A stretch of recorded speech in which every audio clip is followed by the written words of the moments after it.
Allahabad High Court in case of Bhole Baba Milk Food Industries Limited allowed the writ petition। तो यहाँ पे Allahabad high court का ये बहुत ही अच्छा केस है जो आपके साथ इस वीडियो में हम डिस्कस करेंगे। And held that levy of fees and interest would arise only in case where the failure is on the part of assessee. तो जी हाँ, रिटर्न फाइलिंग पर जो आपको लेट फीस लगती है, जो आपकी GST R3B अगर आप लेट फाइल करते हैं और उस पर लेट फीस लगती है या लेट पेमेंट करते हैं आप टैक्स की, उस पर इंटरेस्ट जो लगता है, तो वो केवल उसी परिस्थिति में लगेगा जब फॉल्ट जो है वो असेसी का होगा।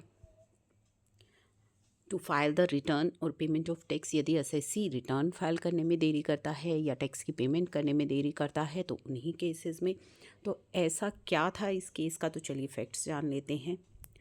भोले Baba milk food industries limited file the writ petition. तो उन्होंने हाई कोर्ट में ये पिटीशन फाइल करी for refund of the amount of interest and penalty for non filing of return which has been debited from the electronic credit ledger. तो यहाँ पे SSC की electronic credit ledger से debit किया गया इंटरेस्ट एंड पेनल्टी, ठीक है। और ये क्यों फाइल किया गया कि रिटर्न जो है वो फाइल नहीं करी, इस वजह से इंटरेस्ट एंड पेनल्टी डेबिट की गई इलेक्ट्रॉनिक क्रेडिट लेजर से। तो उसका रिफंड असेसी मांग रहा है। क्यों मांग रहा है? Whether the interest and penalty leviable when there is no fault of assessee in depositing GST।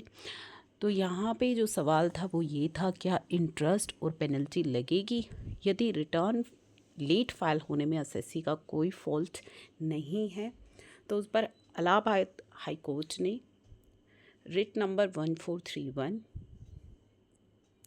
noted that petitioner has initiated payment of tax within the prescribed time period in the manner prescribed for which amount is debited from the bank account। तो इस case में जो petitioner ने अपनी जब return file करी तो उस समय उसने टैक्स की पेमेंट कर दी within the prescribe time period, जो टाइम लिमिट है उसी में ही उसने टैक्स की पेमेंट कर दी, जिसमें कि उसके बैंक से भी वो अमाउंट डेबिट हो गई। तो जिसका ये मतलब है कि बैंक से भी पैसे कट गए हैं तो डिपार्टमेंट के पास पैसे आ चुके हैं। However the revenue department state that amount has been received at later stage. लेकिन यहाँ पे रेवेन्यू का कहना था कि जो अमाउंट उन्हें रिसीव हुई है वो बाद में रिसीव हुई है। opined that levy of fee and interest would arise only in case where failure is on the part of assessee।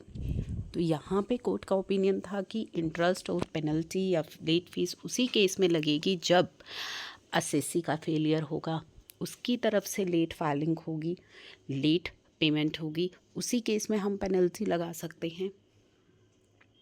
To file the return and payment of tax within the prescribe time period जो law में बताया गया है। Held that writ petition is disposed of कर दी गई और respondent को डायरेक्ट किया to adjust the amount of interest and penalty उसकी लायबिलिटी के अगेंस्ट एडजस्ट की जाए। तो ये पूरा केस है।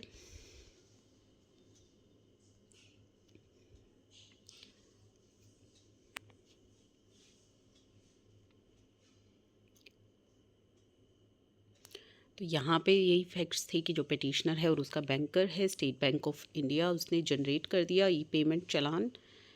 तो जनरेट हुआ 19 मई 2023 को और अप्रूव भी हो गया। बैंक फर्दर स्टेटेड कि वो जो अमाउंट है क्रेडिट भी हो गई है to the tax pooling account of GST का कहना था कि वो उसके बैंक में नहीं आई, लेट आई है। तो पिटिशनर की तरफ से पेमेंट इनिशिएट हो चुकी है विद इन द टाइम।